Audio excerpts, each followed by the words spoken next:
ফজলুর রহমান সাহেবকে, এই ফজলু পাগলাকে বৈষম্য বিএনপি থেকে আমি আরেকবার বলছি, কোন রকম যদি কিন্তু ছাড়া নিঃশর্ত ক্ষমা চেয়ে বিএনপি থেকে ফজলুর রহমান সাহেবকে বহিষ্কার করতে হবে। জুলাই ঘোষণাপত্রে যে ঘোষণাপত্র প্রধান উপদেষ্টা পাঠ করেছেন সেইখানে বাংলাদেশের ছাত্র জনতার বিপ্লবীদের কোনো বিন্দুমাত্র অংশগ্রহণ নাই।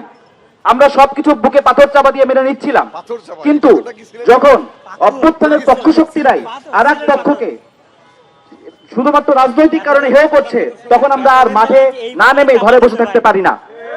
আপনারা দেখেছেন যে জুলাই গণঅভ্যুত্থানের প্ল্যাটফর্ম, বৈষম্যবিরোধী ছাত্র আন্দোলন, সভা, সেমিনার, বিভিন্ন ধরনের সিম্পোজিয়াম করছিল। আজকে তার এই বক্তব্যের কারণে আমাদেরকে আবার মাঠে নেমে আসতে হয়েছে। আমরা যেহেতু মাঠে নেমে এসেছি, আমরা খুব স্পষ্টভাবে বলছি যে মৌলিক সংস্কার এবং শহীদদের বিচার এইগুলো ছাড়া কোনোভাবে কিন্তু বাংলাদেশে নির্বাচন হবে না।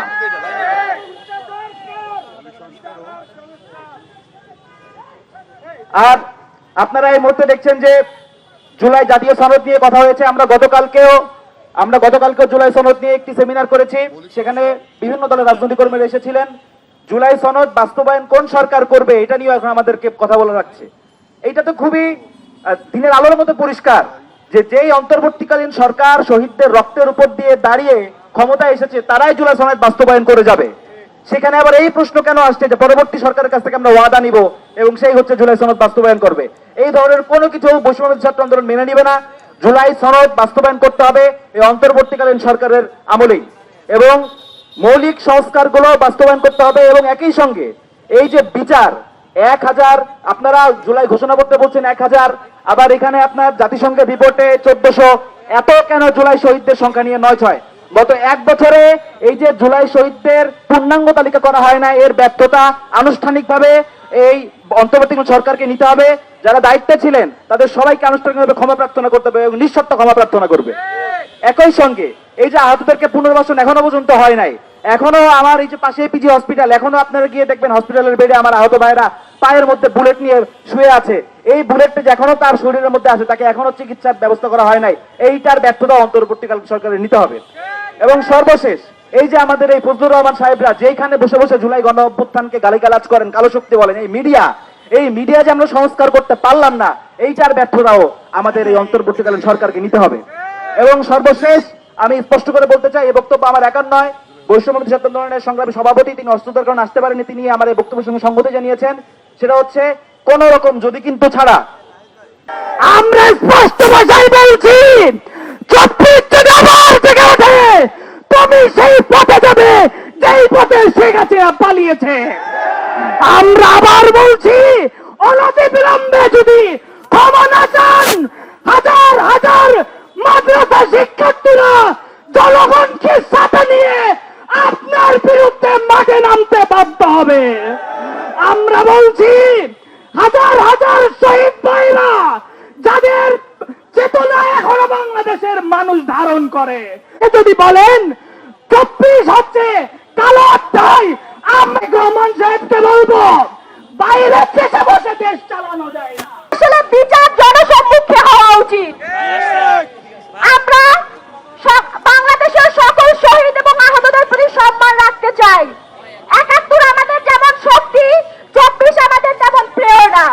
আমরা কোনোটাকে মুখোমুখি দাঁড় করাতে চাই না, কিন্তু ফজলু সাহেব বারবার 71 এবং 24কে মুখোমুখি দাঁড় করানোর একটা অপপ্রচেষ্টা করছে। আমরা তাদের এই কর্মকাণ্ডকে সন্দেহের চোখে দেখি। এটা কি নিছকই ফজলু পাগলার ব্যক্তিগত বক্তব্য, নাকি দলীয় নির্দেশনায় এই ধরনের ন্যারেটিভ তৈরি করা হচ্ছে, সেটা খতিয়ে দেখা উচিত। এত কিছুর পরে এত বিচ্ছিন্ন ঘটনা এবং জুলাই গণঅভ্যুত্থানকে নিয়ে দীর্ঘ সময় ধরে তিনি কুরুচিপূর্ণ বক্তব্য দিয়ে আসছেন, কিন্তু এই দীর্ঘ সময়ের মধ্যে তার বিরুদ্ধে কোনো ধরনের পদক্ষেপ নিতে আমরা কিন্তু দেখি নাই। আজকে যখন ছাত্র জনতার বুকের উপর দিয়ে রোল স্টিমার চালিয়ে দেওয়া হয়েছে, ছাত্র জনতা যখন মাঠে নামার কর্মসূচি দিয়েছে, তখন দেখলাম নতুন করে আবার শোকজের খেলা শুরু হয়েছে। এই ছাত্র জনতা কি শোকজের খেলা মেনে নিবে? আমরা কি শোকজ নিয়ে ঘরে বসে থাকবো? আমাদের 1400-র বেশি শহীদ, আমাদের যে গণ অভ্যুত্থান, হাজার হাজার ভাইদের যে রক্ত মারিয়ে আমরা যে স্বাধীনতা পেয়েছি, সেই স্বাধীনতাকে যারা কুলঙ্কিত করতে চায়,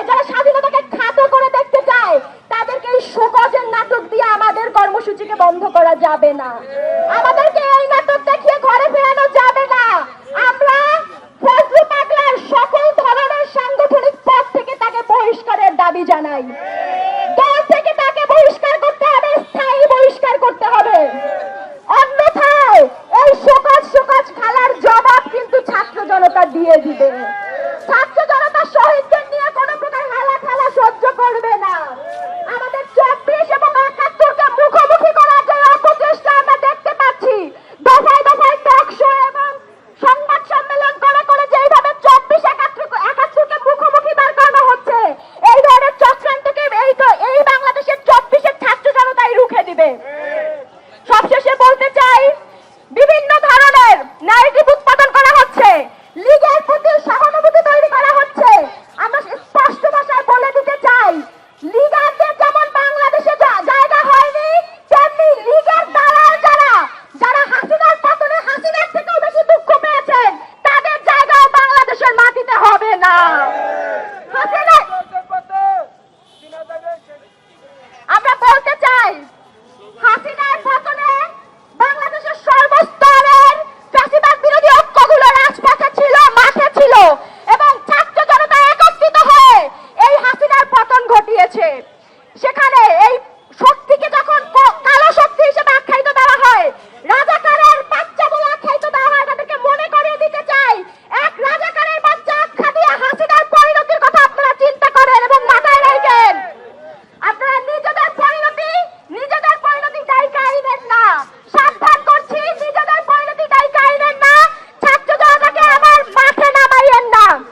সবশেষে বলতে চাই, আমাদের এই 24কে সমন্বিত রাখার জন্য আমরা ছাত্র জনতা একত্রিত আছি এবং আমরা দেখেছি আজকে তার এই কুরুচিপূর্ণ বক্তব্যে সর্বস্তরের ছাত্র জনতা কিন্তু একত্রিত হয়ে এটার প্রতিবাদ জানিয়েছে। এর মাধ্যমে বোঝা যায় ছাত্র জনতা ঘরে ফিরে যায়নি এবং তাদের রক্ত অর্জিত যেই স্বাধীনতা, সেটাকে কোনো প্রকার কলঙ্কিত করার চেষ্টা করলে ছাত্র জনতা চুপ করে থাকবে না। তাই সাবধান করে দিচ্ছি, সাবধান হন, সবাই থাকতে সাবধান হন, নয়তো হাসিনার পথে আপনাদেরকে যেতে হবে। স্বাধীন করেছে আজকে এই বাংলাদেশে, এই 24-এর বাংলাদেশে আবার নতুন করে যদি কেউ ফ্যাসিস্ট হয়ে উঠতে চায়, আবার যদি কেউ রাজাকারের ট্যাগ দিতে চায়, আমরা আল্লাহর কসম করে বলে দিচ্ছি, এই ছাত্র জনতা একটারও ছাড় দেবে না। কোনো গুলি করে আমাদেরকে মাঠ থেকে সরাতে পারেনি। সুতরাং আপনারা আবারও এবং এই 24-এর যোদ্ধাদেরকে কটূক্তি করে কথা বলবেন, আমরা কিন্তু আপনাদেরকে বলেছে, কিন্তু আমরা দেখেছি বিএনপির হাই কমিশন থেকে কোনো ধরনের ব্যবস্থা নেওয়া হয়নি এবং আজকেও যে ঘটনা ঘটিয়েছে, এরপরে তাকে যে শোকজ দিয়েছে, এই শোকজ খেলা দিয়ে চলবে না। এই ফজলু পাগলাকে আপনারা শাস্তির আওতায় আনুন, নয়তো ছাত্র জনতা আইন হাতে নিয়ে ফজলু পাগলাকে কিন্তু শাস্তির আওতায় আনবে। দৃষ্টান্ত